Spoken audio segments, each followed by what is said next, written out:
Death. That thing that happens when you run out of hit points. That thing that I've dismissed my entire life as something that only happens to the really old or the really unlucky. But now I'm approaching 30 and realizing that one day I'm gonna be really old or really unlucky. And that scares me. Whether you kick the bucket peacefully of old age or drown in a pit of diarrhea, the Grim Reaper is coming for us all. And knowing that this existence has an expiration date has motivated people for millennia to try to postpone this inevitable transition to eternal nothingness for as long as possible. And thanks to modern science, growing old is allegedly now just a choice. If you're willing to shell out a few shekels, that is. And today, there is a thriving longevity industry popularized by podcasters, fitness influencers, supervillains, and murdered sex offenders. I don't care how much it costs, don't even tell me, just bill me at the end of the month and be done with it.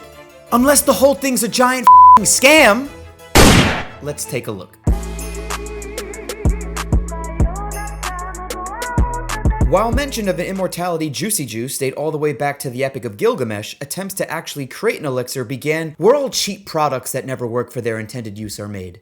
In China, where it was actually quite common for Chinese emperors to order their court alchemists to create an elixir of life to avoid taking that forever dirt nap. Starting with Qin Shi Huang, who was not only the first emperor of China, but also the first emperor of China to die from taking a poisonous alchemical elixir. Because these elixirs usually contained well-reputed life-enhancing ingredients like mercury and arsenic. Despite being abundantly clear that these concoctions were providing radical life-shortening as opposed to extension, the practice would continue to claim the lives of many emperors, nobles, and public officials for nearly 2,000 years. I know a few dickheads at the gym who should drink a bottle of this. Fast forward to the early 20th century, and now, with this radical new tool called science, people are able to figure out that drinking poison actually kills you. But the immortality scam continued nonetheless. Now, instead of scamming people out of their lives, the damage was done primarily to their wallets. Here's a fun guy by the name of Sergei Voronov, a Russian surgeon who made a fortune from his age reversal therapies, where he claimed he could make old men young again by fusing their balls with the balls of a younger man. Not a man? Too bad. Have fun becoming worm food, ladies. But where do we get those younger balls, you ask? Executed criminals. But there's lots of us, and not enough criminals on death row. How about monkeys? Throughout the 1920s and 30s, thousands of old, gullible, and wealthy men replaced their old, feeble, decrepit sacks with young, strong, virile monkey nuts. Despite it being quite common for people to report benefits after the surgery, the practice eventually fell out of favor because it did absolutely nothing whatsoever, and any improvements that people felt was solely because of the placebo effect. Interestingly though, procedures like this eventually sent science down the path to develop modern hormone replacement therapies like TRT, to create modern monkey men like Joe Rogan. Fast forward to present day, and now we have modern science. Not that clown-ass monkey nut swapping kooky shit from the last century. We value things like evidence. And luckily, we have a growing podcast industry of physicians and scientists to illuminate the minds of us lesser beings. But despite this, the immortality scam is far from dead. In fact, it's more alive than it's ever been. Stop eating. Stop drinking. Breathe more. Breathe less. Smear blood on your face. Smear cum all over your face. Steal your child's blood. Drink your own piss. The number of ways that immortality salesmen are trying to scam you has never been higher. Some longevity salesmen are even scamming themselves. But by far, the most common longevity scams comes in the form of dietary supplements. Not everyone has access to a hyperbaric oxygen chamber or a youthful child to steal blood from. But everyone with a mouth and the ability to open it can pop a few extra pills. But I wanted to focus on one particular player in this pantheon of longevity salesmen, who has emerged lately as one of the loudest voices in this space, but also, in my opinion, symbolizes everything that's wrong with this space. Meet David Sinclair, a visionary genius revolutionizing the scientific study of aging, or a complete fraud misrepresenting results of poorly designed studies to shill for molecules that have no actual scientific backing. It really depends on which side of the internet you're on. But the facts are, Sinclair is a professor of genetics at Harvard Medical School, where he runs his own lab studying aging. And in addition, he's founded several biotech companies, written a best-selling book, and won a bunch of important-looking awards. And if that wasn't enough to make you question what you're doing in life, he also has a successful podcast and YouTube channel. I just can't get a break. Like most other non-scientists scientists, I became aware of Sinclair from his repeated appearances on JRE and other podcasts, where he says a lot of scientific terms like genetic pathways, xenohormetic compound, Yamanaka factors. I'm not too sure what any of it actually means, but I like the way he speaks. He has a distinguished Australian accent, and he's saying I might be able to live forever, so I liked him. And in these conversations, Sinclair has mentioned two molecules in particular that people could start taking now to slow down their aging. Ligma and Ds. Actually, the two molecules are Resveratrol, a molecule found in red wine, and NMN. And now these molecules are selling like hotcakes. But do they actually work? After spending hours and hours struggling to understand papers I'm not qualified to read, I resorted to reading news articles, Wikipedia articles, and Playboy articles. And now, putting on my scientist coat,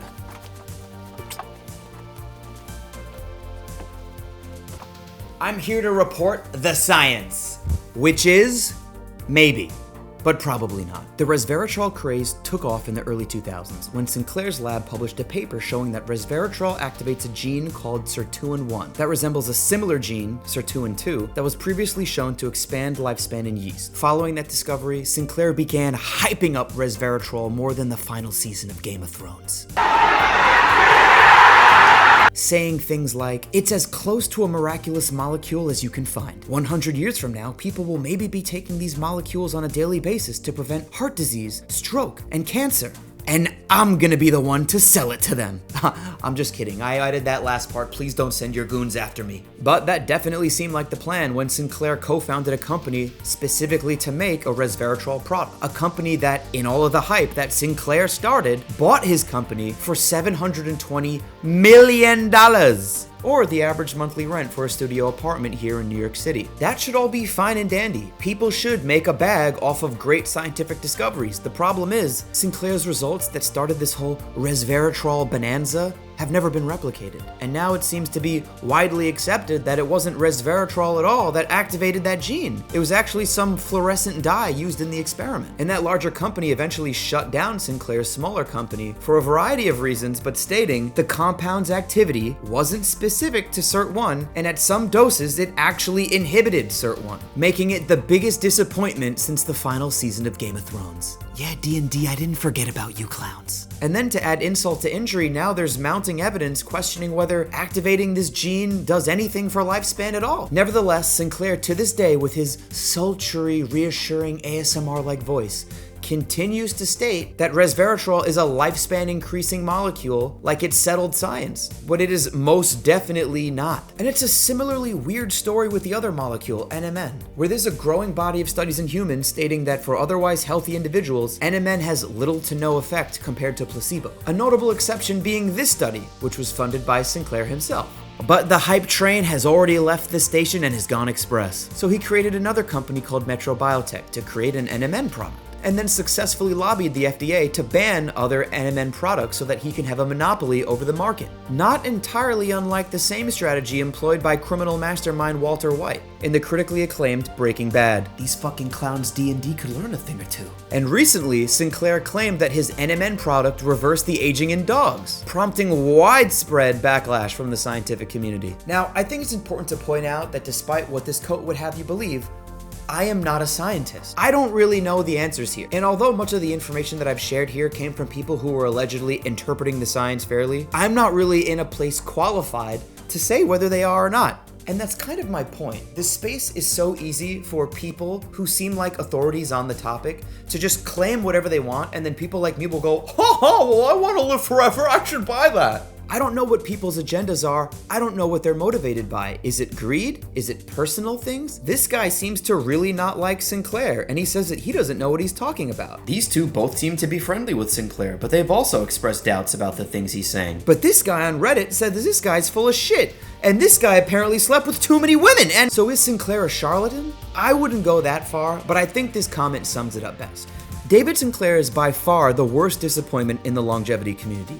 He started as a great hope for so many and ended up as the embodiment of all that is wrong with modern science: greed and corruption. I really want to believe that Sinclair is right because his voice melts my icy soul, and his claims about age reversal and stopping aging makes me feel good. Now, I don't think he's an outright fraud, but his integrity is definitely compromised, and he has financial and reputational incentives to just continue his unwavering devotion to these two molecules that the rest of the scientific community is less than excited about. And I know that both supplements actually have a growing body of anecdotal claims of people saying that it's increasing their vitality and making them feel younger again and all this bullshit, but I just want to remind people that the monkey nut people said the same thing. The placebo effect is strong. Whether you believe in an afterlife or not, the eventuality of death is a central part of the human experience. And the fears and anxieties that surround death are something that every person is going to have to deal with at some point or another, which is precisely why this space presents the largest opportunity for people to take advantage of those fears for their personal gain. Which is why I developed my own immortality elixir, Immortapop. Tired of being an old piece of shit? Or are you worried about the godless void of eternal non-existence? Then boy, do I have a beverage for you. It's not just a drink, but a delightfully fizzy elixir of agelessness, containing the first proprietary blend of rigorously tested, scientifically proven ingredients. With every bubbly sip of Immortapop, you'll feel time standing still. Our formula is the most powerful age reversal concoction ever created, so drink with caution. Still shitting yourself, huh, Grandpa? Some things never change. Immortapop. Forever never tasted so good.